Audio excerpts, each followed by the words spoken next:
que nous sommes debout,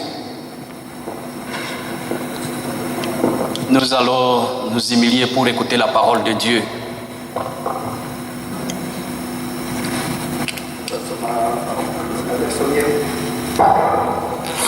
Nous allons lire là le prophète Ali.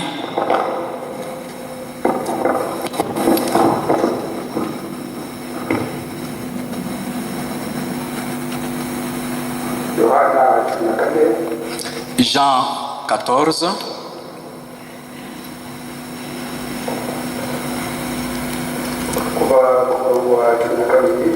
Depuis le 12e verset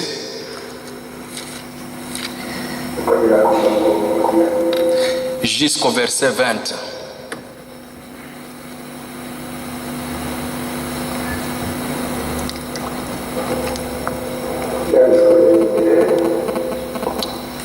Les écrits sont là devant nous.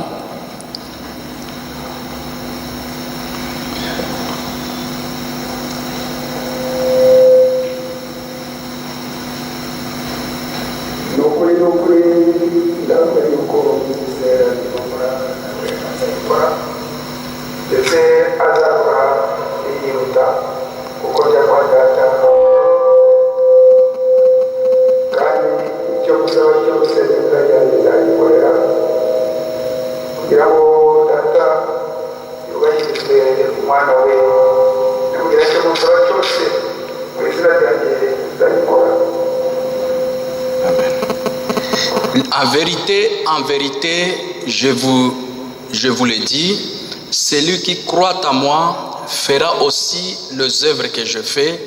Il en fera de plus grandes parce que je m'en vais au Père. Et tout ce que vous demanderez en mon nom, je le ferai afin que le Père soit glorifié dans le Fils.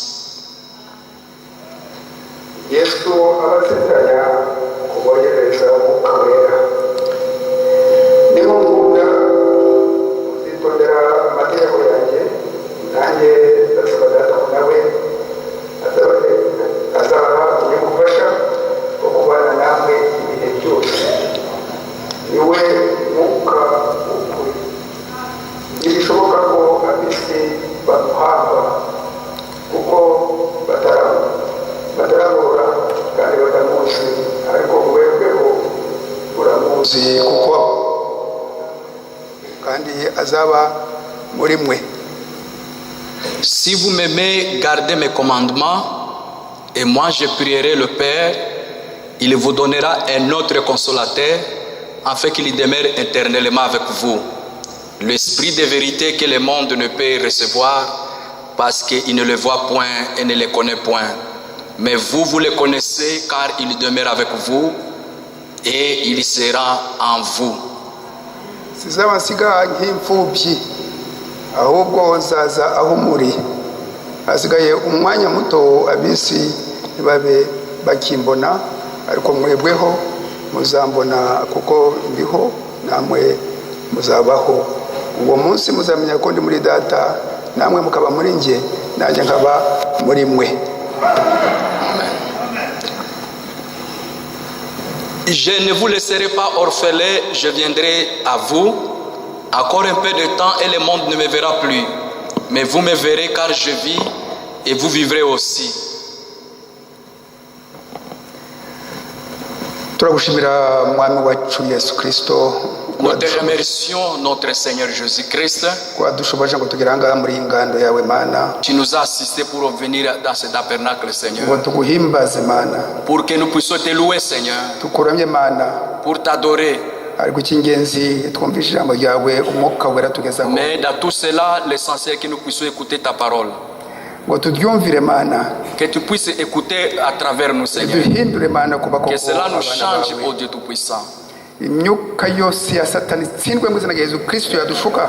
Que tous les mauvais esprits de Satan soient vaincus au nom de Jésus-Christ.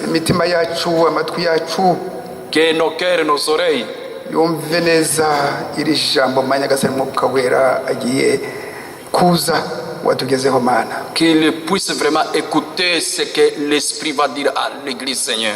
Mana uhoraho mana nziza, Dieu éternel, Dieu vivant. Ubahe umuhati, ubahe umwete wo kwihuta ngo bagere ahangaha mana. Ceux qui ne sont pas encore arrivés, Seigneur, que tu puisses leur donner le courage pour arriver, Seigneur. Iri jambo manyagasani riduhe intambwe yindi mu bwami bwawe mana. Que cette parole nous donne encore de faire un pas dans ton royaume, Seigneur. Mu izina ry'Umwami wacu Yesu Kristo, amen. Au nom de notre Seigneur Jésus-Christ, amen. Amen. Amen. Imana ibahe mwese. Que Dieu vous bénisse tous. Turacyari mu nyigisho iz'Umwuka Wera. Nous sommes toujours sur cet enseignement du Saint-Esprit. Kugeza igihe Umwuka Wera azatuyobora gufata ikindi gice cy'inyigisho. Et jusqu'à ce que le Saint-Esprit nous donnera encore un autre sujet. Ubushize twize ku mugide. La fois passée, nous parlions sur les guides. Ndetse twafashe inshuro ebyiri kwiga ku mugide. Et on a parlé sur deux choses sur les guides. None ngubu turi ku muhoza. Maintenant, nous sommes maintenant sur le consolateur. Umufasha wacu. Le consolateur. Umuhoza wacu. C'est lui le consolateur. Ce monde ne nous appartient pas. Quand quelqu'un n'est pas chez lui, il se prépare à rencontrer beaucoup de problèmes jusqu'à ce qu'il partira. Quand c'est lui qui n'est pas chez lui, il se prépare à avoir beaucoup de problèmes. Le Seigneur Jésus-Christ connaît très bien. C'est pourquoi ici il a dit, je vous enverrai le consolateur. Je vous enverrai le consolateur. Ce monde qui est rempli de démons, des problèmes, des épreuves, nous sommes encore là. Alléluia. Amen. Nous sommes en train de sortir pour aller dans le royaume de Dieu. Alors que nous sommes encore dans ce monde, comme celui qui est dans le royaume de Dieu, qui a le Saint-Esprit, il rencontre beaucoup de problèmes. Il rencontre beaucoup de problèmes. Ces problèmes, écoutez très bien, ces problèmes,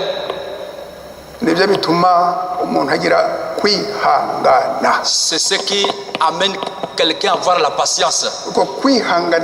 Cette patience alors, pour y arriver, il faut que la personne puisse avoir le Saint-Esprit. Il faut qu'il ait la parole de Dieu. Il faut qu'il soit en communion avec Dieu. Cette patience, ça amène la victoire. Pour vaincre les épreuves, cette victoire, ça amène l'espoir en Dieu. Alléluia. Amen. Écoutez la première étape. Et nous sommes dans le monde avec les autres. Les épreuves alors, ça ne peut pas nous empêcher. Les problèmes, ça ne peut pas manquer. Mais imaginez un peu à ces gens qui ne croient pas. Quand ils rencontrent les problèmes, quand ils se rencontrent avec des problèmes, sans un consolateur, sans un consolateur, pour qu'ils prient, ils font des dégâts parce qu'ils n'ont pas le consolateur. Ils n'ont pas un consolateur pour les aider, pour les rencontrer, pour s'agenouiller, pour lever les mains, pour dire au Dieu, je suis ta fille, je suis ton fils. Personne d'autre ne peut m'aider. Tu as dit que tu ne vas pas nous laisser. Je ne suis pas un orphelin, Seigneur.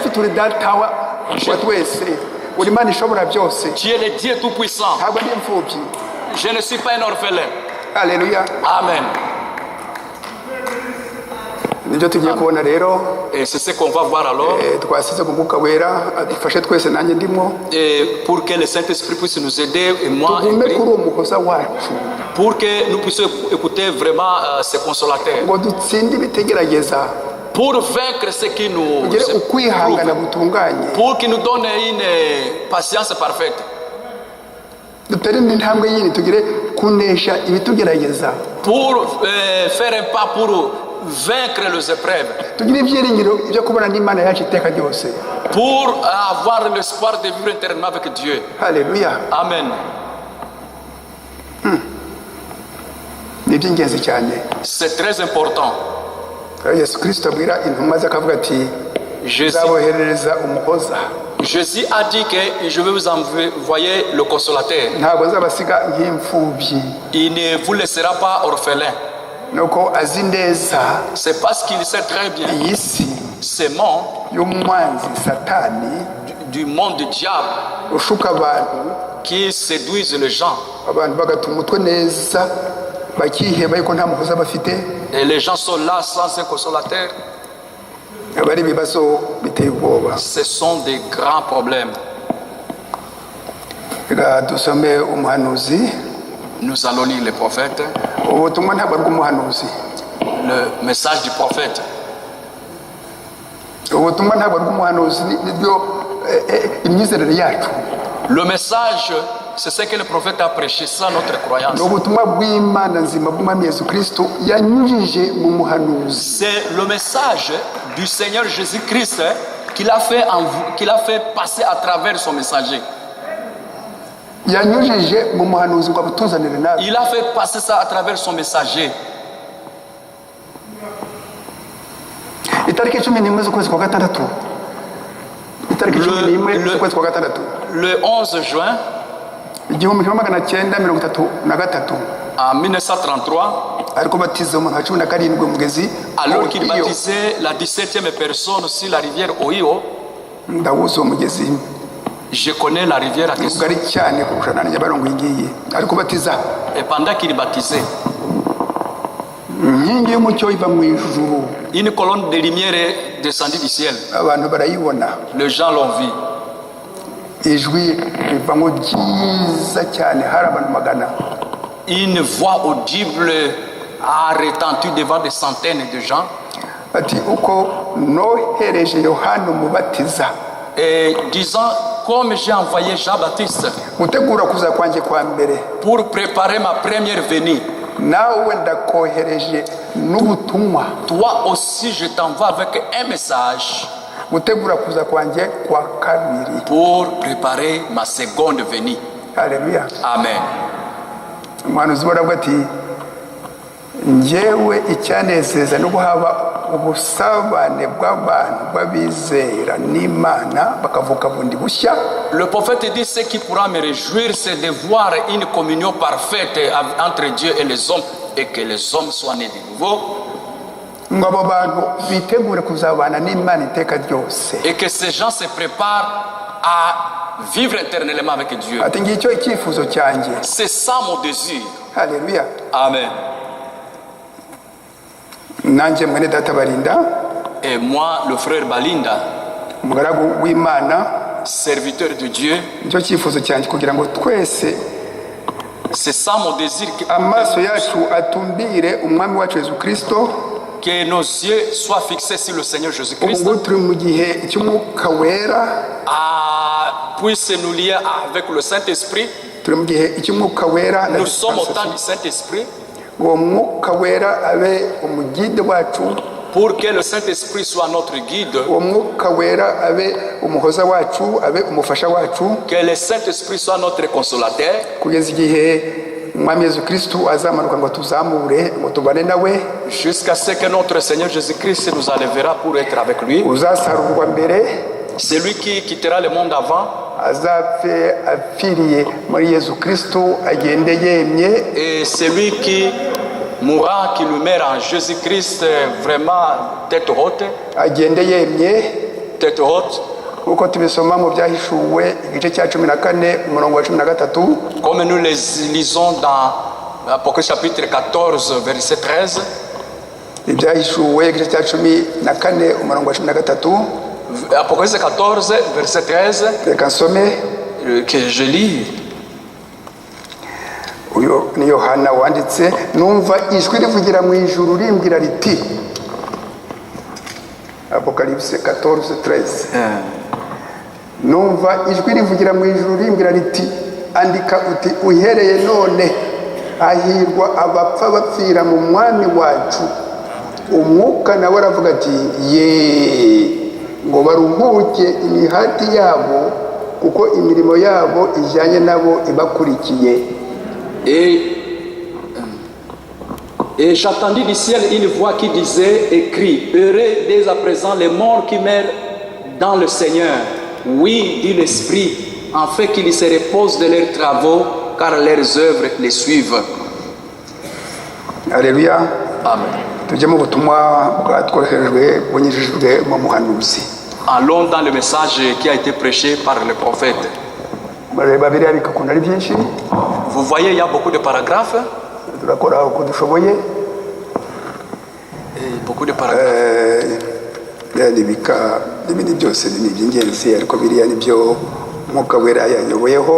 Ce sont des paragraphes auxquels le Saint-Esprit m'a conduit. Alors, au paragraphe 7. Et c'est avec joie. Ce glorieux évangile que je prêche.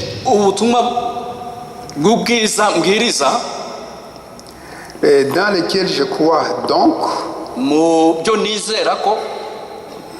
Il ne marche pas seulement dans les moments agréables.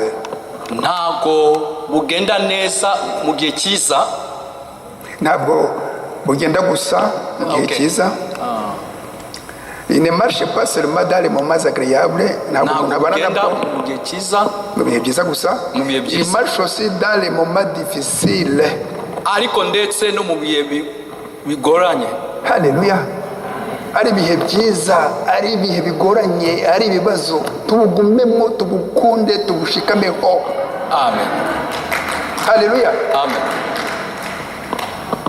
Que ce soit dans des moments difficiles, dans des bons moments, restons dedans.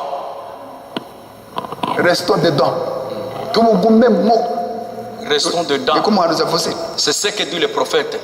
C'est ma consolation. Niwe umuhoza wanje. Ubutumwa nibwo umuhoza wacu. Ubutumwa nibwo mwuka wera. C'est ça le Saint-Esprit. C'est ça le message, c'est ça notre Saint-Esprit. Mu nyigisho ibihe birindwi by'itorero.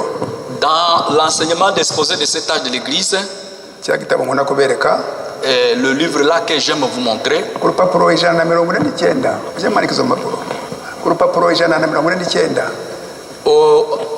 Page 187. 149.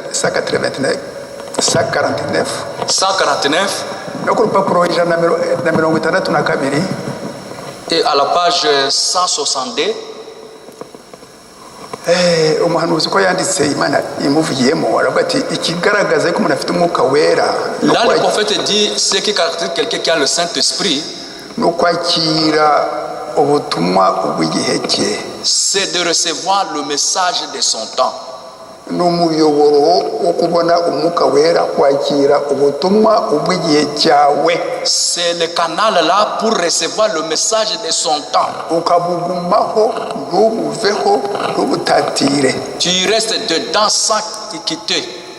Alléluia. Amen. Umuhanuzi ko avuga hagarara avuga ati ari mu bihe byiza ari mu bihe bigoranye tugume ku mwami Yesu Kristo tugume mu butumwa bwiza. Que ça soit dans des bons moments, des mauvais moments, restons dedans, restons dans le message. C'est ma consolation. Niwe muhoza wanje. Muhoza wanje. Je ne peux pas croire que ma mère puisse mourir. Ntago nakwizera ko mama apfuye. Car elle a la vie éternelle. Kuko afite ubugingo buhoraho. Vous voyez? Murareba? Celui qui croit en moi vivra. Unyizera azabaho. Ni ijambo ry'Imana. Unyizera azabaho. Même s'il serait mort. Nuko yapfa.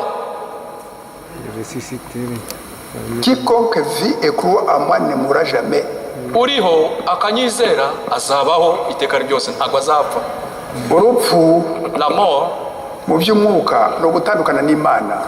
D'une manière spirituelle, c'est la séparation éternelle avec Dieu. Uyu mubiri Ce corps, iyo ugiye si ça part, ubugingo bwacu nos âmes, iyo ari ubugingo bwakiriye agakiza bukabona umwuka wera, si ce sont des âmes qui ont reçu le salut, qui ont reçu le Saint-Esprit, bujya mu kirere cya gatandatu ça va dans la 6e dimension, bukambikwa umubiri wo mu ijuru. ça porte des corps célestes. Twize imibiri itatu On a étudié 3 corps, y'abizera. 3 corps de croyants. Abatizera bagira gusa umubiri umwe, Les croyants n'ont qu'un seul corps. ariko abizera bakagira umwuka wera Les croyants qui ont le Saint-Esprit, bafite imibiri itatu. ils ont 3 corps. Ubugingo bwabo Leurs âmes buzaca mu mibiri itatu. et reçoivent 3 corps. Umubiri umwe L'un uyu nguyu, umubiri ufatika ukoraho ugafata mu c'est ce ntoki, corps matériel, ugafata mu ntoki, palpable. ugakora ahangaha, ugakora Tu ahangaha, peux ugakora mu toucher, tu ntoki. peux toucher. Ufite ibintu 16 Ça a ces éléments za vitamini ibindi byose. avec les vitamines, etc. Hari undi mubiri rero wundi wo mu ijuru Il y a un autre corps céleste kuba mu isezerano rishya depuis le Nouveau Testament. uri mu kirere cya gatandatu, C'est dans la 6e dimension. munsi y'ikirere cya karindwi ariho umwami Yesu Kristo ari ku ntebe Tout y'ubwami. justement en dessous de 7e dimension, là où se trouve notre Seigneur. Uyu mubiri uvugwa mu rwandiko rwa mbere rw'Abakorinto igice cya 15 umurongo wa 40. Ce corps est parlé dans 1 Corinthiens chapitre 15, Verset 40. verset 4. 40. 40. Urwandiko rwa mbere rw'Abakorinto igice cya 15 umurongo wa 40, 1 Corinthiens chapitre 15, aho verset 40. bavuga imibiri yo mu ijuru. Là où on parle des corps célestes, Abantu bariho koko ubugingo buvanga bugafata undi mubiri wundi. les gens qui vont là-bas, qui ont un autre corps, Umuhanuzi yagiriwe amahirwe le prophète a eu la grâce, adasinziriye, ntabwo ari ukurota. sans dormir, sans rêver. Imana iramufata imujyanayo, Dieu l'a pris, il l'a amené là. arabibona, abona abantu bazanye Il a ku vu, Mana bamuramutsa, il a vu des gens le saluer. abona umugore we wa mbere Hope Il a vu son épouse Hope, wapfuye afite imyaka 22, qui était morte à l'âge de 22 ans. amusigira impinja ebyiri, Il lui a laissé 2 petits bébés, Billy Billy Paul na Sharon Rose. et Charo Rose. Sharon Rose nawe nyuma y'amezi make arapfa, Charo Rose, là, après quelques mois, elle est morte aussi. asigana na Billy. Il est resté avec Billy. Umuhanuzi adafite ubushobozi, Le prophète sans moyens, ubushobozi bw'isi, les moyens de ce monde, amugendana les transportant partout. na bibero ye akayishyira ngo ishyuhe mu kwaha. Il chauffait les biberons ici sur l'épaule. Umwana amubaza igihe cyose ati mama wamushyize hehe, ati nyereka ahantu mama wamushyize. L'enfant tout le temps demanda où est-ce que tu as mis maman? Wamushyize hehe mama wanjye? Où est-ce que tu as mis ma mère? Ntabwo yamenye iby'urupfu rwa nyina, kari akana gato cyane. C'était un petit enfant. Akabaza ati mama wamushyize hehe? Il a dit où est-ce que tu as mis ma mère? Umuhanuzi abivuze aha ngaha avuga ati ibyo byose bigaragaza yuko umuhanuzi w'Imana agira ibibazo, Et qu'un prophète de Dieu rencontre des problèmes. ndetse bo bagira ibibazo bikomeye cyane kuturusha. Il rencontre des problèmes même plus que nous. Buri muntu wese anga afite ibibazo bye, njye mfite ibyanjye. Buri muntu wese anga afite ibibazo bye. Et chacun de nous ici a ses propres problèmes. Pasteur Kumbi Josué afite ibibazo bye, Le pasteur Kumbi Josué a ses problèmes. Olivier Muhita afite ibibazo bye, A ses problèmes. Safari Gisele afite ibibazo bye. Twese anga Justin a ses problèmes. nasenze ngo iyi message dufashe twese uko turi aha ngaha. J'ai prié pour que Dieu, que ce message puisse vraiment nous aider. Twumve yuko iyo umuntu afite umwuka wera Pour dire que si quelqu'un a le Saint-Esprit, atari hanze y'isi turimo y'ibibazo n'ibigeragezo byinshi. il n'est pas loin des problèmes de ce monde qui est rempli de problèmes. Haleluya. Amen. Umuhanuzi avuzwe bose ubuzima bw'aha ngaha, aravuga ati ibyo byose ntabwo byambuzaga ngo nkore inshingano zanjye zo kubwiriza yuko Imana ari urukundo. Inkuyeho umugore wanjye, kankuraho umwana wanjye na murumuna we Edward Amen. Branham na se none na nyina ariko akavuga ati imana n'urukundo, agasengera abandi bagakira, abakabasengera imana ikanga. Amen. Donc, imana ikagira ite? Imana ikanga. Donc cela ne l'avait pas empêché de faire quoi? De servir Dieu. Malgré tous ces problèmes, malgré toutes ces difficultés, il prêchait toujours que Dieu est amour. Paul ahuye nayo quand il a rencontré byahishuwe igice cya 9 umurongo wa 3. Apocalypse 9 verset 3. Ibyakozwe n'intumwa igice cya 9 kuva ku murongo wa 3 wa 4. Acte chapitre 9 le verset 3. Ibyahuye nayo rero umuntu bajijuse cyane aravuga ati mpuye na Yehova, mpuye n'uhoraho. Quand il a rencontré, dit j'ai rencontré Jéhovah. Ijwi rivamo riti Sauli, Sauli, unaganyiriza iki? La voix est sortie de la lumière. Saul, Saul, pourquoi me persécutes-tu? Aturinde mwami. Tu es qui es-tu, Seigneur? Urinde mwami. Qui es-tu, Seigneur? Ijwi rivamo ryiza. La voix retentit. Ati ni Yesu urenganya. Jésus que tu persécutes. Alléluia. Amen. Bize imibare. C'est que tu Dieu. Égal. Quand on dit égal, c'est-à-dire Yesu, c'est lui Jéhovah de l'Ancien Testament. C'est lui l'Éternel. C'est lui l'Éternel. C'est lui l'Éternel. L'éternel.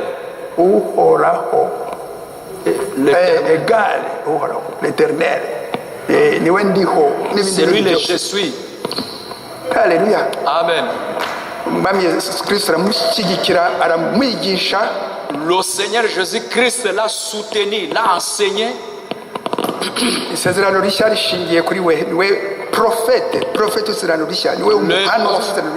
Paul, c'est lui le prophète de l'Ancien Testament. Ce n'est pas Pierre. Pierre n'a ouvert que la porte. Il a ouvert avec la clé. Cette clé-là, c'est les actes des apôtres. Le deuxième chapitre. Les versets 38 et le verset 39. C'est ça la porte du salut. Si tu ne passes pas, qui était ouvert le jour de la Pentecôte, en répondant à la question des croyants, beaucoup de croyants, parce que ce jour-là, ils ont baptisé 3000. Il a dit, homme frère, que ferons-nous? Il a ouvert en disant, repentez-vous. Que chacun de vous soit baptisé au nom de Jésus-Christ pour le pardon de vos péchés. Pour que vous aussi vous ayez ce don du Saint-Esprit. Cette promesse est pour vous et pour vos enfants. Et ceux qui seront appelés par le Seigneur notre Dieu dans toute la terre. Il a ouvert la porte. Ce que je voulais dire, Paul, dans le 27 livres du Nouveau Testament, dans le 27 livres du Nouveau Testament, Alléluia. Amen.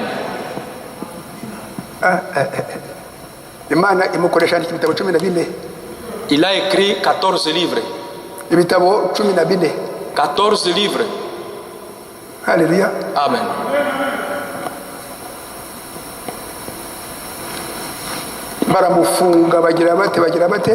On l'a arrêté, on a fait ceci et cela. Et il avait une maladie, comme quelque chose qui le dérangeait là. Oui, oui. Une épine dans le corps, épine,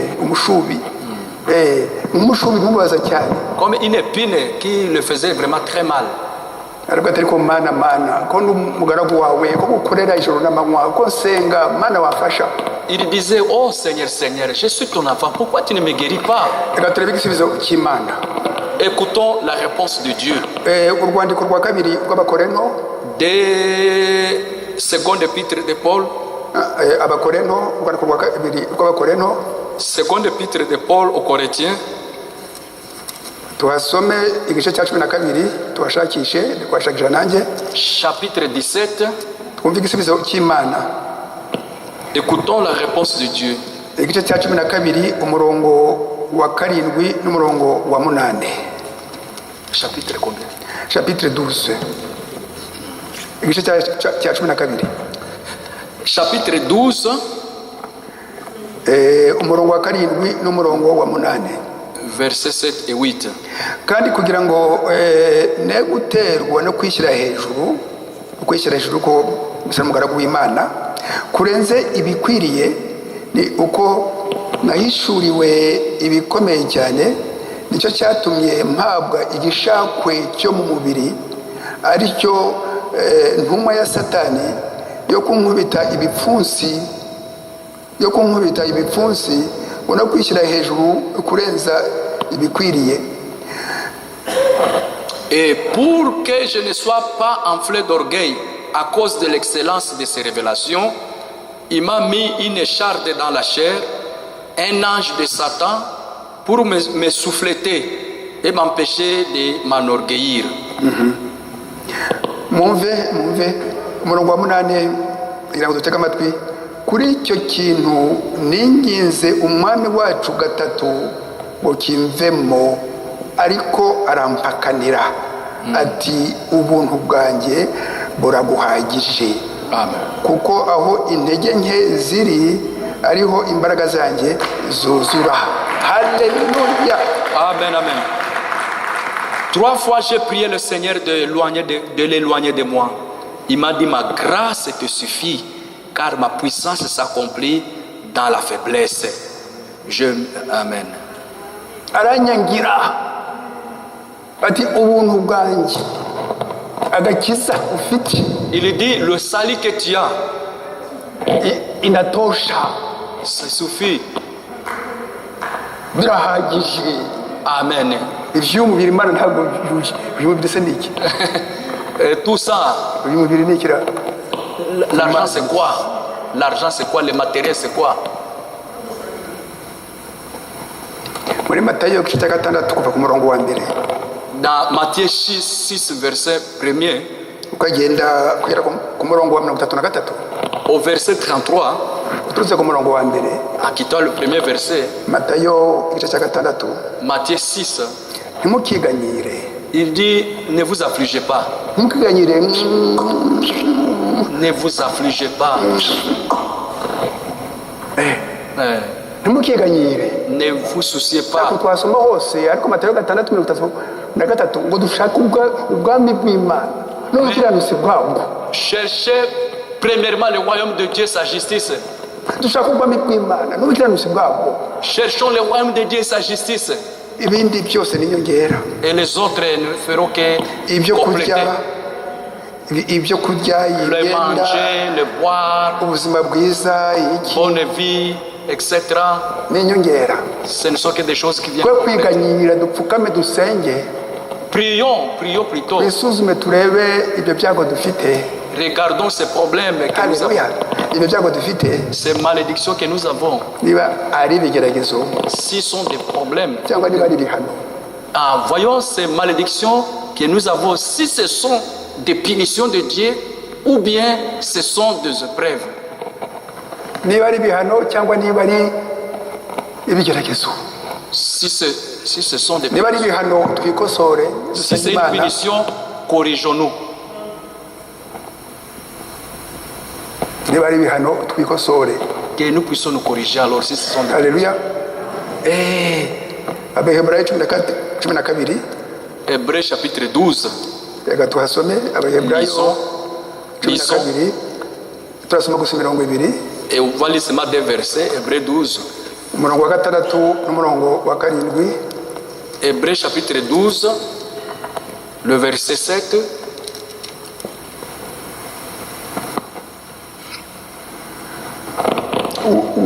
wose muzawusome.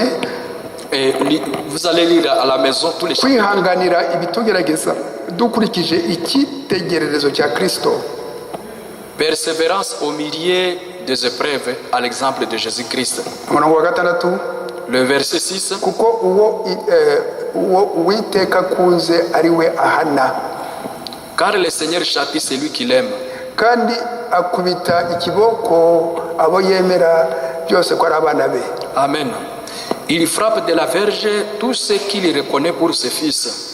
Nimwihanganira ibihano uba mugaragaje ko muri abana b'Imana. Supporter le châtiment, c'est comme des fils que Dieu vous traite.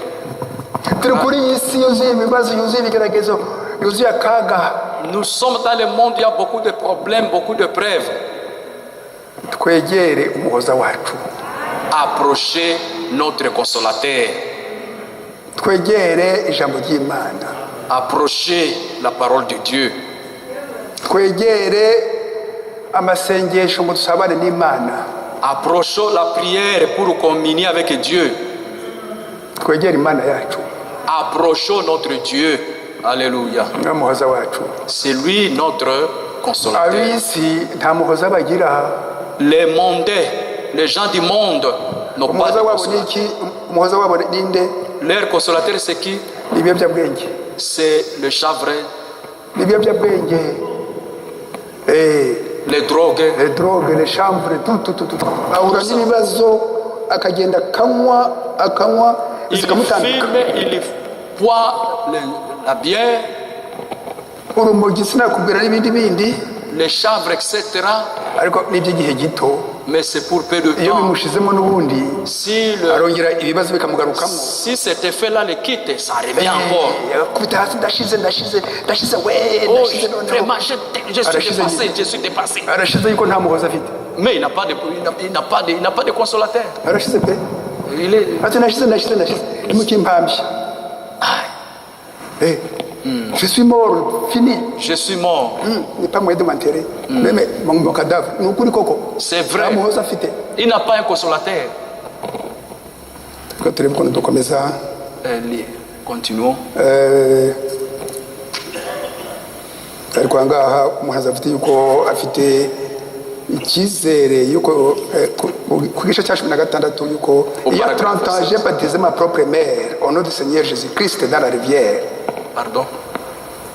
Il y a 30 ans, j'ai baptisé ma propre mère au nom du Seigneur Jésus-Christ dans la rivière. Hashize imyaka 30 nabatije mama ubyara mu ruzi rwa mumugezi.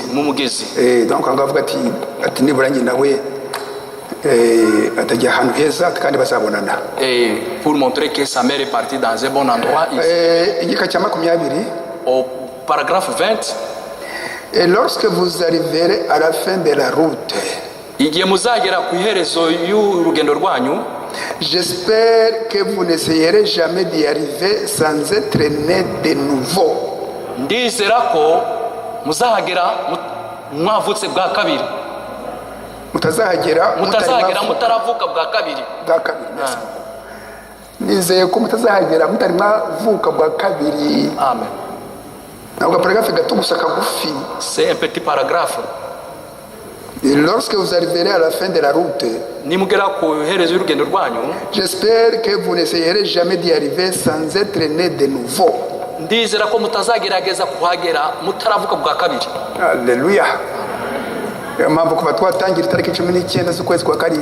C'est pourquoi on avait commencé le 19 juillet. Je disais tout le temps, Seigneur, Seigneur, Seigneur, quand on va ouvrir le tabernacle, que le Saint-Esprit me révèle. Le Saint-Esprit, c'est quoi? Quelqu'un ne peut pas avoir le Saint-Esprit. Le fruit de celui qui a le Saint-Esprit. Naître de nouveau. C'est ça le signe d'un chrétien. Le signe. Notre guide. Notre consolateur. Notre consolateur. Et d'autres. Que nous puissions bien l'écouter. Qu'on puisse l'écouter.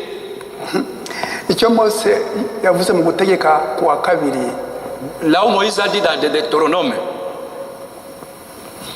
igice cya 32 au chapitre 32, umurongo wa 29 au verset 29, reka mbisubiremo. Gutegeka kwa kabiri, Deutéronome, igice cya 32 chapitre 32, umurongo wa 29, verset 29. iyo baza kumenya ubwenge, Si vous aviez été intelligent, bari gutekereza ku iherezo ryabo, vous alliez penser à la fin de votre vie. bari gutekereza ku iherezo ryabo. Ils allaient penser à la fin de leur vie. Natwe umuntu ufite ubwenge, Nous aussi qui sommes intelligents, si nous sommes intelligents, ubwenge buvuye ku Mana, l'intelligence venant de Dieu, atari amashuri umuntu yiga. pas ce qu'on a pris à Nta l'école, muntu biga ubwenge, pas ce qui vient de l'école. amashuri biga ubumenyi n'ubushobozi. Ubumenyi à l'école, n'ubushobozi, ntabwo biga ubwenge. On n'étudie pas, on ne reçoit pas l'intelligence, mais ce sont des connaissances. Imana niyo itanga ubwenge. C'est Dieu qui donne l'intelligence. Ufite ubwenge atekereza ku iherezo rye. Celui qui est intelligent, il pense à la fin de sa vie. Ufite ubwenge atekereza ku iherezo ry'urugendo rwe, Celui qui a l'intelligence, il pense à la fin de son voyage. akabiharanira, Et il combat pour ça. akabwira Imana ngo imuhishurire inzira y'ukuri yacamo ngo agere ku iherezo ryiza. Il prie pour que Dieu le révèle le chemin de la vérité pour Areke la fin de sa vie. inzira iz'abantu, Qu'il quitte le chemin des hommes. areke abantu bakoresha za broshire bagashyiraho amadokutrine, Qu'il laisse ces gens qui utilisent des brochures en mettant leur propre doctrine. bagashyiraho inyigisho zabo, Ils mettent leurs propres enseignements. bakazigoreka, Ils les changent. ntibasubire mu byo umuhanuzi yakiriye watuzanire nawe, Ils ne répètent pas ce que le prophète a dit lui-même, que Dieu lui a donné lui-même. ngo bandike ibika, Écrivez le paragraphe, babisome, que les gens les lisent. basabe abakristo nabo babisome, Qui demande aussi aux chrétiens de le lire. ngo iryo jambo ry'umwimerere Cette parole originale, riduhindure twese, que ça nous change tous. ngo dutekereze ku iherezo ryacu, Que nous puissions penser à la fin de notre voyage, dutekereze ku iherezo ryacu, à la fin de la route. igihe uzahura n'Imana mu maso akakureba amaso rwose, ukarebana nayo akakureba akavuga ati ye, Là où tu te verras face à face avec Dieu, il dira reba oui, ikibaho cy'ubuzima bwawe, il va te montrer toute ta vie, ukajya ikuzimu iteka ryose, ou là où tu iras en affaire éternellement. yuko utatekereje ku iherezo C'est ry'ubuzima bwawe. parce que tu n'as pas pensé à la fin de ta vie. Haleluya. Amen. Igika cya 41, Paragraphe 41. igika cya 41, Au paragraphe 41, iki gika niho umuhanuzi nabo yasomye aha ngaha twasomye, ce paragraphe que nous avons lu, le passage que nous avuga le consolateur avuga umuhoza, muhoza, ntabwo twagisoma yuko twakivuze.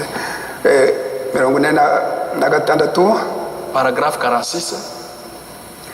cela n'est-il pas clair? Ese ntabwo bigaragara? Qui est donc ce consolateur? Ninde uwo muhoza? Umuhoza ninde ariko? Jésus, Yesu. voyez-vous, Murareba, akiri aha ngaha ku isi et quand il était ici sur la terre, niwe muhoza wabo, c'est lui le consolateur, leur consolateur. yafashe icyemezo cyo kugenda muri gahunda ye, Dans son programme, quand il allait au ciel, wicare ku ntebe y'imbabazi. pour être là sur le trône d'intercession. Iyo ntebe wicayeho niwe wenyine, afite n'umubiri, Il avait le corps d'acier. yicayeho wenyine. Lui-même, il s'y est assis. Byahishuwe igice cya 4, Dans l'Apocalypse chapitre 4, Yohana ari mu kirwa cya Patimo Jean, sur le livre de Patmos, mu mwaka 95, 96, à l'an 95 et 96, yaramuzamuye il l'a enlevé bamwerekeye aho yicaye. pour lui montrer là où il va s'asseoir. Yohana arareba asanga ari we wenyine wicaye. Jean a vu qu'il était seul qui était assis. Ari we wenyine wicaye kuri iyo ntebe. Il a vu, il était seul qui était assis. Arabyandika. Il a écrit. Haleluya. Amen. N'abakuru 28 bamuramya. Et les 24 vieillards qui l'adoraient, Twarabyize ibyo ngibyo. on a étudié ça. N'ibinyabuzima 4 bimuramya, Et les 4 êtres vivants n'abamarayika, et ses anges, nta n'Imana yindi ihari. il n'y avait pas Dieu. aravuga ati igihe nzazamuka Il dit quand je serai monté, ndacyafite byinshi byo kubabwira nimwabyihanganira. j'ai encore beaucoup de choses que vous ne pouvez pas supporter. Muri Yohana 16 umurongo wa 12 wa 13. Dans Jean 16, umurongo wa 12 wa 13 ndacyafite byinshi byo kubabwira. il a dit j'ai encore beaucoup de choses à vous dire. Nimwabyihanganira. Vous ne pouvez pas les supporter. Mutegereze uwo mufasha. Attendez ces consolateurs. Igihe azazabwira byose kandi mukuri. Et quand il viendra, il vous dira toutes les choses. Alléluia. Amen. Ubu ngubu turi mu gihe cy'uwo mufasha, cy'umuhoza, cy'umugide. Nous sommes au temps de guide. La dispensation du Saint-Esprit. Igihe cy'umwuka wera. La période de dispensation du Saint-Esprit. Turi mu gihe cy'umwuka wera kuva ku munsi wa Pentecote kugeza igihe umuntu wa nyuma azakirira uwo mwuka wera nk'uko bivugwa mu Baroma igice cya 11 umurongo wa 25. Dutegereje uwa Nous sommes nyuma. dans la dispensation du Saint-Esprit depuis la Pentecôte jusqu'au dernier élit, comme c'est écrit dans Romains 11, versets 25 et 26. Kuko byanditswe mu Baroma igice cya 11 umurongo wa 25. Dutegereje uwa nyuma. Et Romains 11, verset 25 dit Uzaba nous attendons yatekereje le ku dernier iherezo rye, qui arriverait à la fin de sa vie, agatekereza ku iherezo rye, qui passera à la fin de sa vie, agahabwa umwuka wera, qui recevra le Saint-Esprit. umubare ukaba uruzuye ngo ba. Quand le Saint-Esprit va le remplir directement, Gashyirwaho ikimenyetso nk'uko.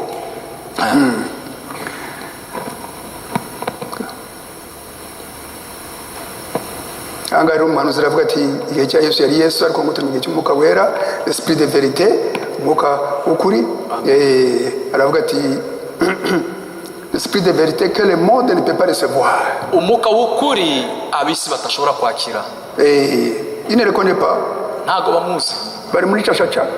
Ils sont dans les Muri maringa ni ibintu byo gukina bakibe. Ils sont dans des choses en train de jouer. Bakineza bakajya muri football bakanywa bakabeshya ubuhehesi biki byose. Ils vont dans le football, dans les boissons. Bakaba bameze nk'ihene cyangwa se inka zirisha cyo kimwe nabyo. Ils sont là en train de faire des choses. Ariko umuhanuzi aravuga ati kibabaje Ce qui fait mal, n'abita yuko basenga, c'est ceux qui se disent qu'ils prient. n'abakoresha iri jambo ry'Imana. C'est ceux qui utilisent la parole. Umwa Satani akabizeza yuko ari abakirisitu Les diables le fait croire qu'ils sont des chrétiens kandi baraguye kuva kera. alors qu'ils sont tombés depuis longtemps. Baraguye kuva kera. Ils sont tombés depuis longtemps. Ati abo ngabo nibo babaje cyane. Niyo mpamvu C'est eux qui font vraiment iyo pitié. farashi igajutse Ces cheval pâles ishuka abantu yuko bari mu nzira y'ukuri yuko bari qui trompent les gens disant qu'ils sont dans la vérité, yuko ari abakirisitu qu'ils sont des chrétiens, ari ba antikristo. alors qu'ils sont des antichrists. Ba antikristo. Des antichrists. Mais vous Mwebwe ariko vous le connaissez. muramuzi. Haleluya. Amen. Haleluya. Amen. Twebwe turamuzi. Nous Tuzi le umuhoza connaissons. wacu. C'est notre consolateur.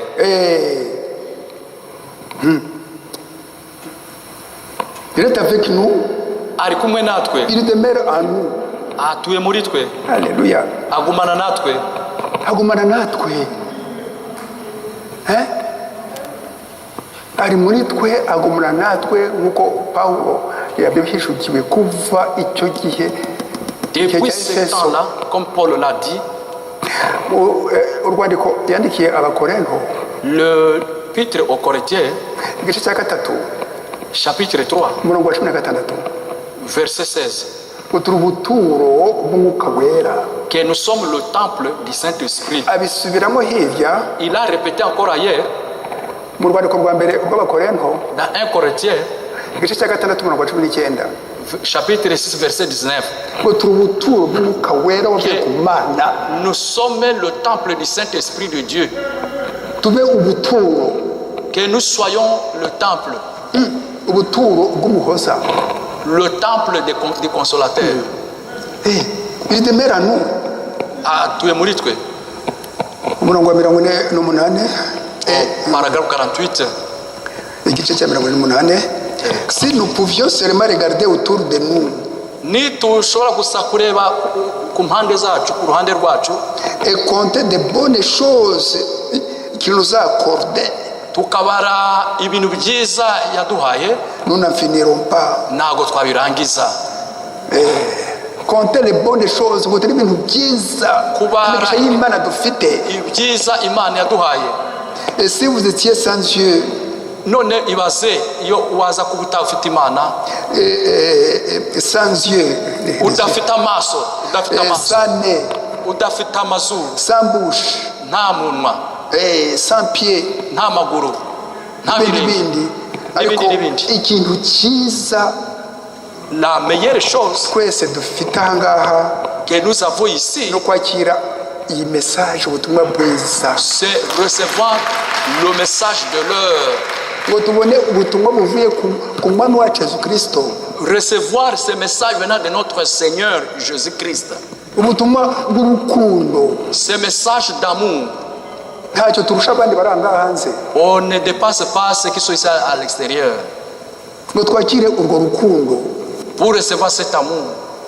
Haleluya. Amen. Urebye n'ibindi bintu bindi umuntu afite, cyangwa wacitse amaguru, Quand vous voyez, uracyafite amaboko yombi, uracyafite iki. tu as toutes tes deux mains, tu as tes pieds. Iyo umuntu arebye ibyo bintu byose afite, ariko cyane cyane agakiza, Quand quelqu'un regarde tout ce qu'il a, surtout le salut, nubwo umutimanama wawe wakubwira uti ariko ntabwo uragera ku rwego Même rwo ta conscience kubatizwa n'umwuka wera, te dira, tu n'as pas encore atteint le niveau de recevoir le Saint-Esprit. ihute utere intambwe uze kumva Fais un ijambo effort, ry'Imana, upfuke musenge uti mana reba inyota mfite, fais un effort pour venir à l'église, pour Mon acquis prier, au guide pour wanjye. dire, oh Dieu, oh Dieu, oh Dieu, nakira umugide que wanjye, je reçoive mon guide, nakira umuhoza wanjye, que je reçoive mon consolateur, nakire kashe que je reçoive mon cachet y'agakiza. de mon salut. Haleluya. Amen. Nta kureba gusa akantu gato, Pas seulement regarder une petite chose. ufite ikibazo cyo kwishyura inzu, Tu as le problème de payer le loyer. utari ko Imana itansubiza ni iki, C'est Dieu qui me ne répond pas. C'est quel Dieu vraiment? uti Imana itansubiza ni iki. Pourquoi Dieu ne me répond pas? Umudayimoni akavuga ati wakwivumbura wiveho. Ah, tu peux te venger, mais tu peux le quitter. Te rebeller, oui. Va kuri iyo Mana yawe, ariko nawe Quitte ce Dieu-là. gusubiza. Quitte. Twasomye mu rwandiko wa kabiri Abakorinto, On a dit dans 2 Corinthiens, igice cya 12 au chapitre 12, umurongo wa 7 umurongo wa 8, du verset 7 au verset. arayinginga arenga iki gishakwa kimubuza amahoro, Il dit, j'ai une épine qui me dérange, kimubuza amahoro mu mubiri we, Qui me fait ati manquer mana de paix. mana wakimburira. que Dieu, que tu puisses enlever cette épine de Imana moi. iramusubiza ati Dieu lui dit, ubuntu bwanjye, il dit, ma grâce, agakiza kanjye, mon salut, ati niko konyine naguhaye, c'est là, karaguhagije, ça te suffit, karaguhagije. ça te suffit. Dushima Imana Remercions Dieu, nk'uko Pawulo abivuze mu Baroma 8:28, comme Paul l'a dit dans Romains 8, verset 28. Abaroma 8:28, Romains 8, verset 28. ati ku bakunda Imana À ceux qui aiment Dieu, byose bifatanyiriza hamwe kubazanira ibyiza tout concourt au bien de ceux qui aiment Dieu, nk'uko yabigambiriye. comme il a fait à 7 ans. Ku bakunda Imana byose bifatanyiriza hamwe, ari n'ibigeragezo byacu, ari n'ibikindi biki, Que ce soit nos épreuves, que ce soit, kubazanira ibyiza. c'est pour leur bien. Haleluya. Mu Baroma 8:35 ni hepfo buhoro, Romains 8, maintenant, verset 35. ati ni iki cyadutandukanya n'urukundo rwa Yesu Kristo? Il dit, qu'est-ce qui peut nous séparer de l'amour de Jésus-Christ? N'akaga, Est-ce que c'est le problème, n'ibigeragezo, le malheur, n'ibigeragezo, les épreuves, ni ibibazo by'ubuzima by'indwara? les problèmes de maladie? Ntihagire ikintu na kimwe cyadutandukanya Que rien ne nous sépare n'urukundo rw'Umwami Yesu Kristo. de l'amour de notre Seigneur Jésus-Christ. Haleluya. Amen. N'indi mirongo yindi yose avuga ati muri byose dushimira Imana. Il dit, dans toutes les choses-là, remercions Dieu. Katwihute. Allons un peu vite.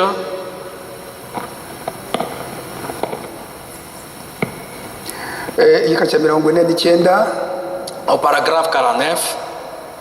mais alors Ariko noneho si nous vivons près de lui, tubaye hafi yayo, il nous accordera quelque chose d'autre. azaduha n'ibindi. Il y a une capacité de perception Afite ubushobozi bwo kureba que nous pouvons voir ce qu'un homme de ce monde ne peut pas voir. ko tufite ubushobozi bwo kureba ibyo abisi badashobora kureba. Quand nous sommes nés de nouveau, Iyo tuvutse bwa kabiri, nous le voyons. turabireba. Vous voyez-vous? Murareba, Le connaissez-vous? muramuzi, Vous l'avez vu? mwaramubonye. Il demeure éternellement avec vous. Agumana iteka hamwe namwe. Iteka ryose azaba ari kumwe nawe. Amen. Iteka ryose. Il est la fontaine de bonté. Niwe soko y'ubwiza, La grande source de toute bonté. isoko y'urukundo. Y'urukundo. La paternité revient à notre Dieu. Ubudata buturuka ku Mana yacu. Il est si bon envers ses enfants croyants. Ni mwiza, ni nziza cyane ku bana bayo. Alléluia. 53. 53. Et finalement, None ku iherezo, il arrive au bout de la route. igera ku iherezo y'urugendo. Pour ce qui est de ce corps physique, Ku bireba n'uyu mubiri twambaye w'inyama, et de même que ce corps se détériore et se meurt, igihe cyose uyu mubiri ugenda wangirika, il y a un autre corps qui est préparé pour le recevoir. hari undi mubiri witeguye kutwakira.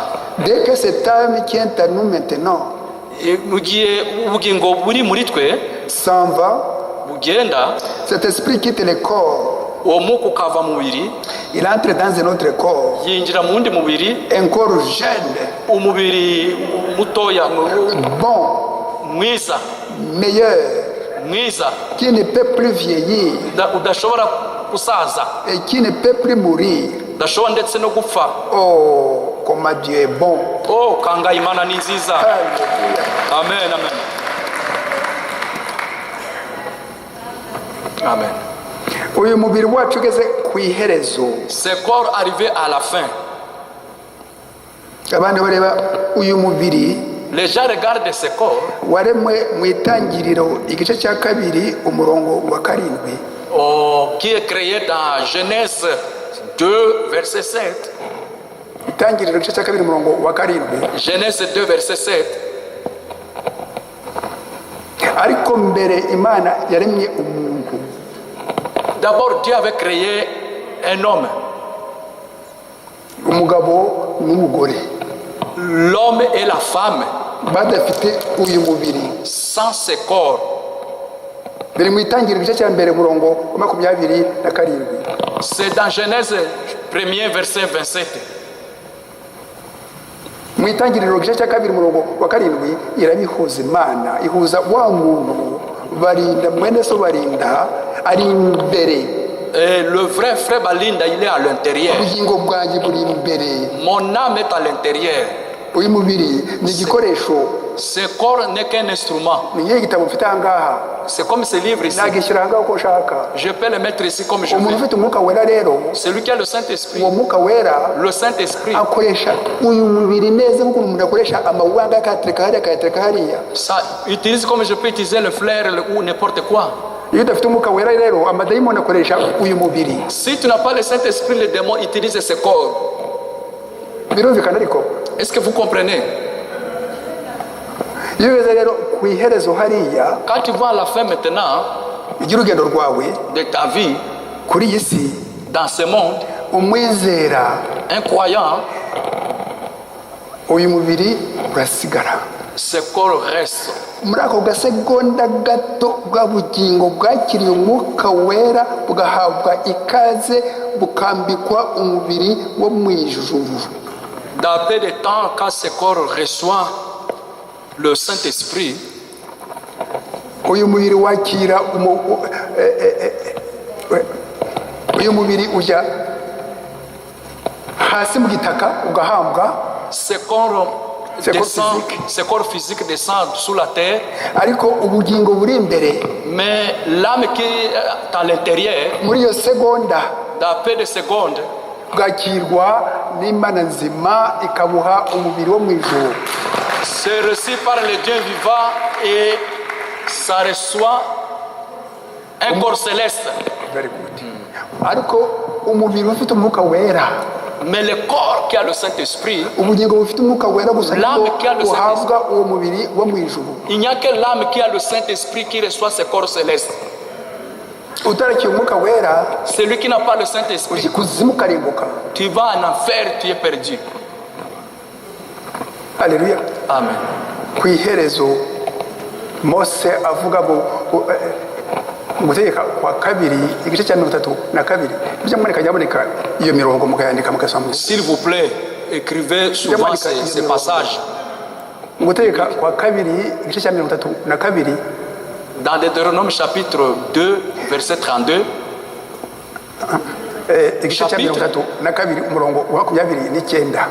chapitre 32, verset 29, Iyo baza kumenya ubwenge s'ils savaient avant, bari gutekereza ku iherezo ryabo. ils allaient penser à la fin de leur vie. Natwe rero Nous aussi, dutegereze ku iherezo ryacu. pensons aussi à la fin de notre vie. Haleluya. Amen. Ikimanuza banga kuri igika cya 53 ku abari muri iri torero twarabize cyane umwaka ushize imibiri 3 y'abizera. Et le moyen de cette église, on a beaucoup parlé sur ces trois corps. On a étudié ça là. Igihe Yesu azaba ku ntebe y'ubwiza, Quand Jésus viendra n'umubiri afite ubungubu w'ubwiza, avec le corps glorifié, ari abo ngabo badutanze, que c'est ceux qui nous ont précédés, abazazamurwa, ceux qui seront enlevés, twese azatwambika umubiri nk'uwe, tous nous aurons le même corps, impuzankano, uniforme. uniforme, le corps uniforme. Atwambika umubiri nk'uwe, umubiri w'ubwiza. Un corps uniforme, donc un corps glorifié. Atari umubiri wo mu ijuru, Ce n'est pas un corps céleste niwo mubiri wa gatatu, ou le troisième corps. umubiri w'ubwiza. C'est le corps glorifié. Haleluya. Amen. Impuzankano nk'umubiri yambaye we wenyine ubungubu bazatwambika. C'est le même corps qu'il a porté. Twese abatubanjirije natwe abazazamurwa. Ceux qui nous ont procédés et nous-mêmes, nous porterons le même corps. Igika cya 59 Au paragraphe 59, si donc nous nous enfermons loin de la gloire de Dieu, noneho turamutse twifungiranye kure y'ubwiza bw'Imana, twikingiranye kure y'ubwiza bw'Imana, éloigné du baptême du Saint-Esprit, kujya kure y'umubatizo w'umwuka wera, bavuga umwuka wera bati hafi se, tu dis ah, le Saint-Esprit. bati hafi namwe non. ikabe byanje umwuka wera. Ces exagérations du Saint-Esprit. Et loin de la communion de l'Esprit, Kure ndetse y'ubusabane bw'umwuka, nous sommes des chrétiens malades. icyo gihe tuba turi abakristo barwaye. Abantu barwaye umutwe bavuga umwuka wera buti have. Ils disent ah, le Saint-Esprit, ah, laisse ça. Kandi kwita umukristo, Et puis nous appelons des chrétiens. umukristo ufite Kristo muri we. Un chrétien a Christ à lui. Kristo ni umwuka wera. Christ c'est le Saint-Esprit. Kristo ni umwuka wera. Christ c'est le Saint-Esprit. Nta muntu wakwita Kristo, nta muntu wakwita umukristo afite Kristo muri we. Personne ne peut s'appeler un chrétien sans Christ en lui. Vous êtes des chrétiens malades. Uri mu Kristo urwaye. Urwaye. Notre expérience s'arrête et tu meurs. Ndetse imyitozo yacu bihagarikiye aho ugapfa. Ugapfa ugatandukana n'Imana. Gupfa no gutandukana n'Imana burundu. C'est être séparé éternellement avec Dieu. Niko gupfa. C'est ça la mort. Mu by'umwuka. Spirituellement. Igika cya 60 au paragraphe 60. Il faut cet esprit qui connaît Dieu. Birasaba uwo mwuka uzimana. Sans aucun doute. Nta gushidikanya na gatoya. Amen. Il peut être en pleine épreuve. Umuntu nk'uwo ashobora kuba ari ndetse mu bigeragezo. Et s'écrier. Akababara. Comme Job. Ayobu. Mon rédempteur est vivant. Akavuga cyane ati umucunguzi wanjye ariho. Umucunguzi wanjye ariho. Amen. nta mafunguro mfite mu rugo pas de manger à la maison, ariko umucunguzi wanjye ariho mais mon Rédempteur est vivant. arambona. Il me voit. Reka mfukame nsenge ntabare. Laisse-moi prier avec comme les autres. Nubwo kandi nagenda Même si ça part, nzagenda nemye. je vais aller tête haute. I Babuloni, Babylone. i Babuloni. Daniel, À Babylone, Daniel, la fosse au lion, umwobo w'intare zirimo intare barazisonzesha. il y avait des lions affamés dans la grotte là. Bati pfukamira ikigirwamana. On lui a dit, agenouille-toi, adore ce Dieu. Ati kwa jina la Yesu, mu izina rya Yesu. Il dit au nom de Jésus, Aravuga ati nibanshyiremwo qu'on me mette dedans, ndamwizeye. je le crois. Haleluya. Amen. Ariko niba ari ubushake bwe, Mais si c'est sa volonté, niyo zanshwanyagura akanya gatoya, mais dans peu de temps, ndava ahantu habi ndi je vais quitter ce moment, ijya heza cyane. que j'aille dans un bon endroit, N'umukristo ijya heza cyane. dans un meilleur endroit. Gafite imbaraga zikomeye cyane. Il a beaucoup de miséricorde. Sadrach, Shadrach, Meshach, Meshach, Abednego Abednego, ati mupfukamire ikigwamana. il dit adorez cette idole. Ati mu izina rya Yesu Kristo, Il dit au nom de Jésus, mu izina Christ, ry'Imana. au nom de Dieu. Icyo gihe bavuga Imana Yesu Kristo mu isezerano rishya. À ce temps-là, il disait Dieu, mais Jésus-Christ, c'est dans le nouveau. Ati mu izina ry'Imana. Au nom de Dieu. Au nom de... Bacana itanura inshuro indwi. Ils ont fait chauffer. Comment est-ce qu'on appelle encore? Bati reka tubatereremo bapfe bashye. Abantu basuzume On a chauffé umwami Nebukadinezari. 7 fois Bari batatu. la fournaise. 7 fois. Sadraka abwira Meshach ati mbese ufite kwizera? Ati kwizera kuri hejuru. Shadrach demande à Meshach, est-ce que tu as la foi? Il dit oui, j'ai une grande foi. Meshach ati ufite kwizera? Ati ya. Est-ce que tu as la foi? Plus grande foi. Uko bari gucana umuriro, Plus on chauffait, abandi bafite kwizera. les autres avaient la foi. Mu ijuru naho hari inama. Que au ciel il y a Dieu. Mu ijuru hari inama. Mais au ciel il y avait une réunion. Marayika Abisenti w'Imana yakoresheje igihe cya Nowa n'umwuzure. Ati Mana uribuka ukuntu hanumye ibintu nakoze igihe cya Nowa. Ati kange batabare. Imana iti have. Ati kange batabare. Imana iti have. Il y avait l'ange qu'on appelait Absinthe qui disait, Seigneur, est-ce que tu peux ne pas m'envoyer? Tu sais, tu te rappelles comment j'avais amené de l'eau là au temps des déluges? Gabriel nawe nuko abamarayika nuko bati barashize. Il dit, ils vont mourir, laisse-moi descendre. Imana ikababuza.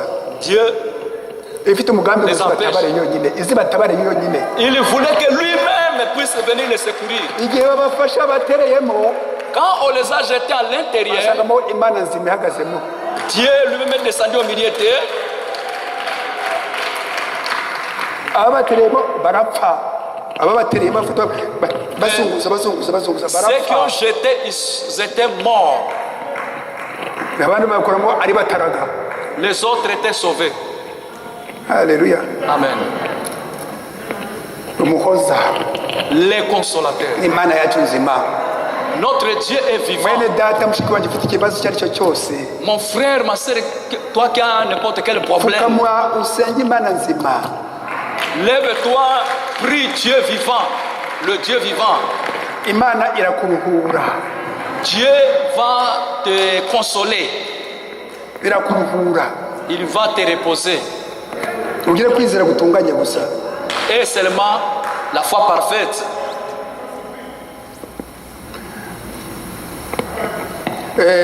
Mirongo 71. Et au paragraphe 71, c'est ça notre privilège. Ati ni ikintu cyiza dufite. Privilège. niyo burenganzira bwacu, burenganzira bwacu. C'est ça notre privilège. Burenganzira bwacu. C'est cette responsabilité sacrée que Dieu a confiée à son Église. Niyo shingano yera Imana yahaye itorero ryayo. yaduhaye nk'itorero inshingano yera yo kumenya umuhoza ngo tumugumeho, yo kumenya ijambo ryayo ngo turigumeho, yo kuritatira, yo kurigambanira. Pour rester avec lui. Dieu a donné sa parole à son église. Imana yahaye ijambo ryayo itorero. Et cet héritage sacré nous appartient. Kandi umurage wera ni wacu. Umurage wera, iri jambo dusoma ni umurage wera. Amen, c'est vrai. Ni wacu. C'est cet héritage sacré. C'est un don de Dieu. Ni impano y'Imana. Pas question de faire des compromis avec. Nta mpamvu yo kurigambanira. Nta mpamvu yo kurigambanira. Amen. Ngaya amadoctrine aravutse, ibindi biravutse n'ibindi bindi. Oh, il y a des doctrines. Tubyirinde twese tuvuge tuti nta mpamvu yo kugambanira umurage wacu wera. Évitons cela. On disait pas question de combattre notre héritage sacré. Pas question de couper de ceci. Compromettre Pas question de couper ceci. Nta mpamvu yo kukata ibingibi. Pas question d'ajouter ceci. Nta mpamvu yo kongera ibingibi. Alléluia. Pas question de couper, pas question d'adapter à notre goût. Nta mpamvu yo kuyihuza n'ibyifuzo byacu. Pas question de prêcher la parole interprétée. Nta mpamvu yo kubwiriza ijambo ryasobanuwe. Wagoretse wasobanuwe uko bashaka. Nous devons l'accepter et d'y croire tel qu'elle est. Tugomba kwizera no kwakira uko kwanditse. Mu byahishuwe igice 22 d'Apocalypse 22 umurongo wa 17-18 verset 12 verset 18 17-18 ati iri jambo dit que cette parole, si vous y ajoutez, vous ajouterez et à d'autres fléaux dans la Bible. Si vous enlevez, vous retраnchez, vous retrancherez de votre vie. Pas de compromis, pas d'interprétation.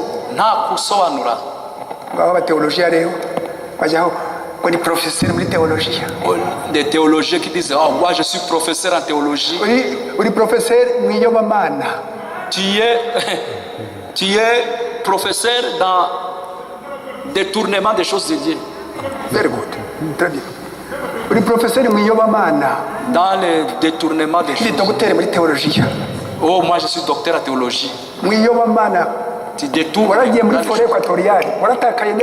tu es perdu dans la forêt équatoriale, complètement perdu. J'aime souvent dire, si vous allez là à Rouillé, quand tu trouves ton ami, Daniel il est là, tu vas dire, il va dire, il est là. Où est-ce qu'il est? Où est Daniel? Nyagatare. Tu vas le retrouver à Nyagatare. Mon frère, qu'est-ce que tu m'as dit? Si tu m'as dit que tu étais parti à Rouillé. Ça c'est l'ancien Boutare. Mais ici nous sommes à Nyagatare. Donne-moi la paix, je connais mon chemin.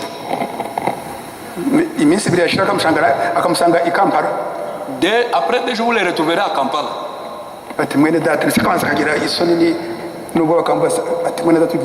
Il dit mon frère, où est-ce que tu vas? Je pars à Rouillé. Je suis ici à Kampala, mais je vais à Rouillé. Nyakivumo là à Kampala au centre vraiment. Nyakivu. Je vais à Rouillé. Tu vas à Rouillé vraiment? C'est ça les dénominations. C'est un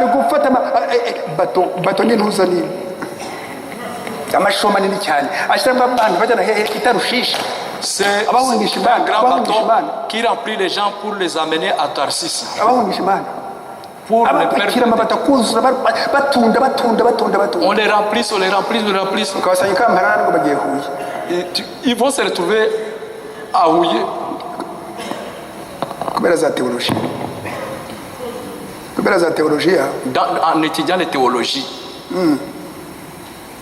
mwumvanga umuhanuzi Écoutez ici les prophètes ubutumwa bwiza tugezaho buvuye ku Mana qui nous donnent un bon message. une responsabilité sacrée inshingano yera yo kuguma ku butumwa, de rester dans les messages ku muhanuzi, avec le prophète, yo kuguma ku muhoza wacu, de rester avec notre consolateur. que Dieu m'aide, ngo Imana imfashe, que Dieu m'aide. Abisimo kabiri asubiramo kabiri ngo Imana imfashe, Imana imfashe. En tant que chrétien, nk'umukristo à ne jamais faire de compromis avec un seul mot umunsi de umwe la parole. Imana imfashe ne kugambanira ijambo ry'Imana n'umunsi n'umwe Ne kuzagambanira ijambo ry'Imana na rimwe. na rimwe. Cette responsabilité sacrée est confiée à l'Église. Iyo nshingano yera yahawe itorero. Une glorieuse de n'avoir que l'évangile, le plein évangile, l'évangile pur. Kwakira ubutumwa bwuzuye, ubutumwa bwiza bwejejwe, Ubutumwa bwera bwiza, de prêcher sans compromis. kubwiriza nta kugambanira, Prêchez-le tel qu'il est. mubwirize nk'uko biri, Vivez-le tel qu'il est écrit. muturemo. C'est une responsabilité sacrée. Ni inshingano yera. Alléluia. Amen. Ijambo ry'Imana rivuga ngo umuhoza umufasha, tuti amina. Si la parole dit que le consolateur, Ibigeragezo disons byacu, amen. abatizera, abizera, Imana izana umucyo ku abizera n'abatizera. Dieu, quand il amène la lumière, c'est pour les croyants et les incroyants. Alléluia. Amen. Turacyari muri iyi si, Nous sommes encore dans le monde. turi Gosheni ahantu hacu, Nous sommes à Goshen dans notre ariko turacyari muri iyi si. Nous sommes encore dans ce monde. Twakira ibigeragezo, twakira ibibazo n'umutima mwiza. Recevons les problèmes avec un bon cœur. Alléluia. 74 74 niho tumaze gusoma. Alléluia. Amen.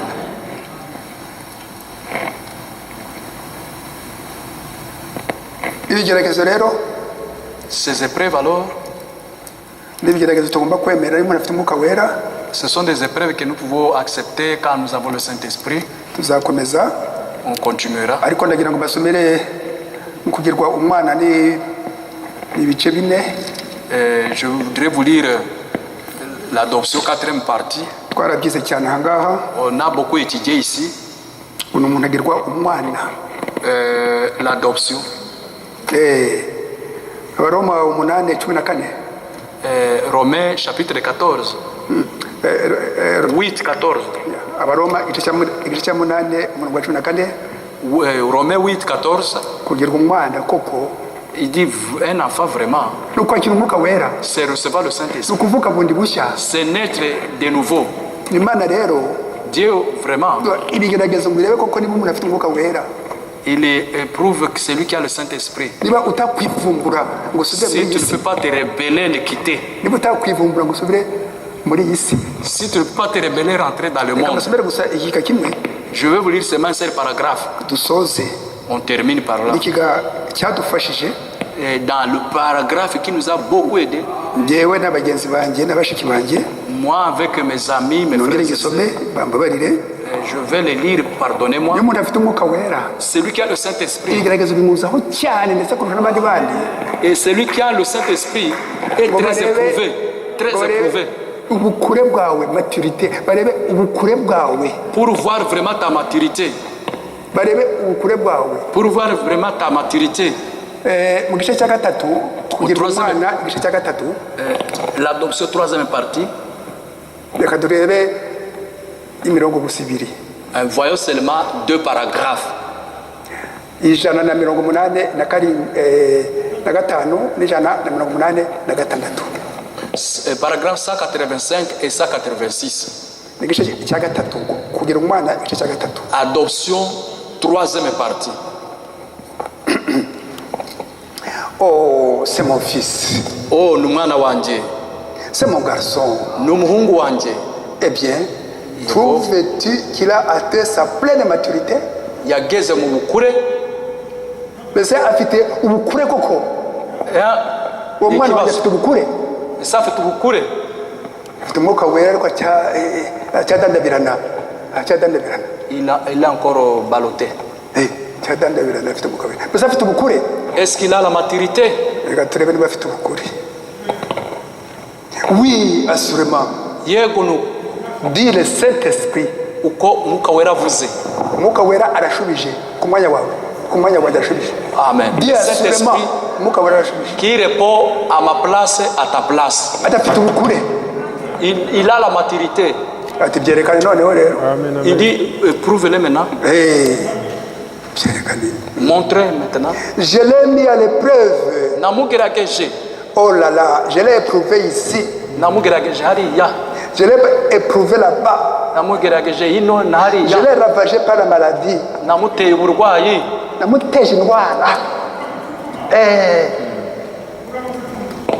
Namuteje indwara. Je l'ai démoralisé. Namuciye intege. Démoralisé. Namuciye intege.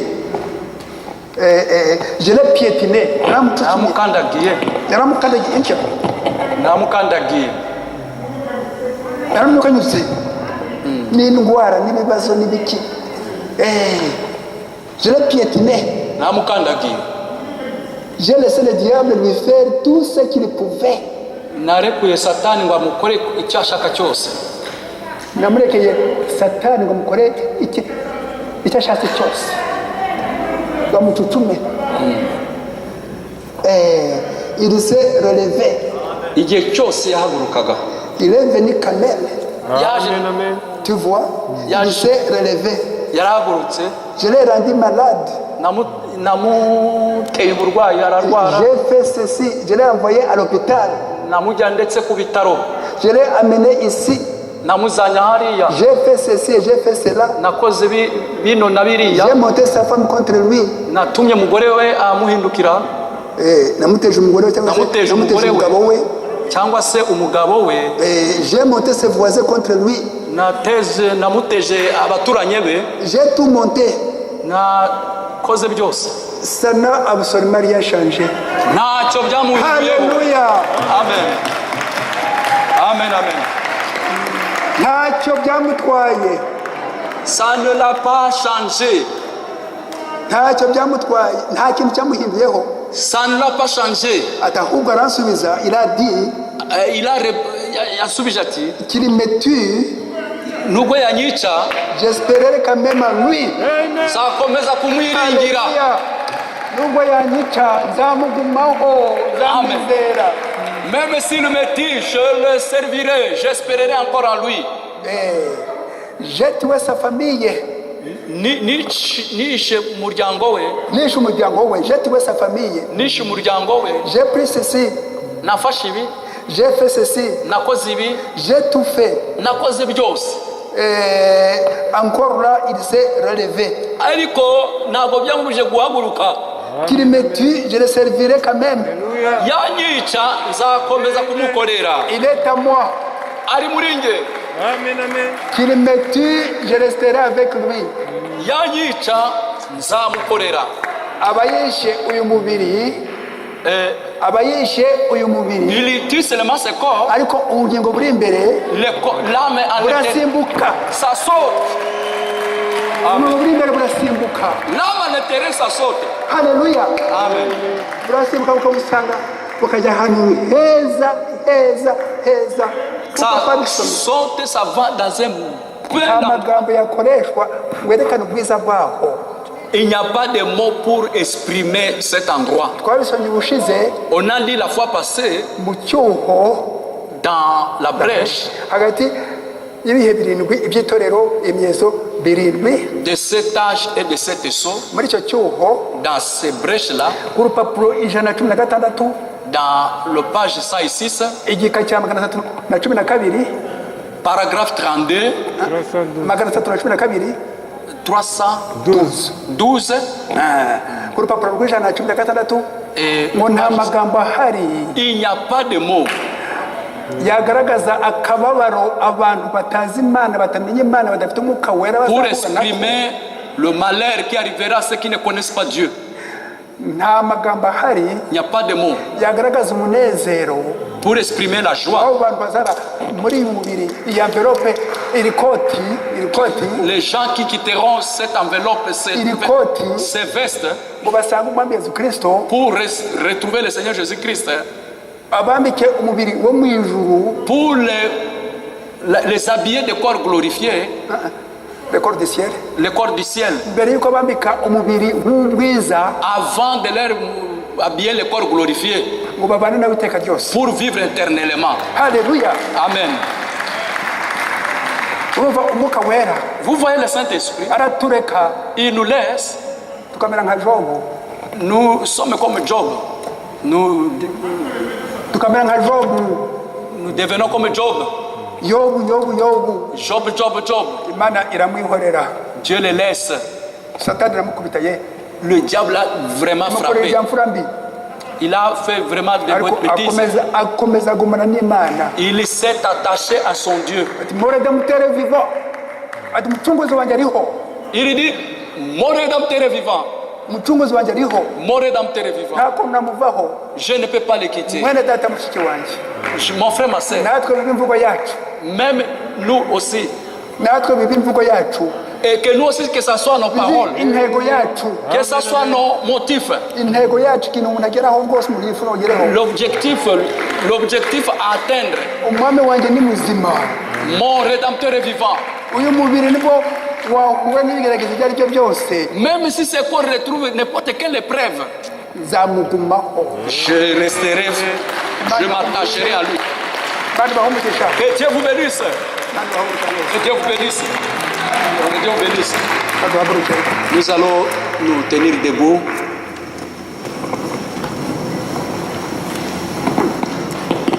wicishe bugufi Nous allons nous incliner.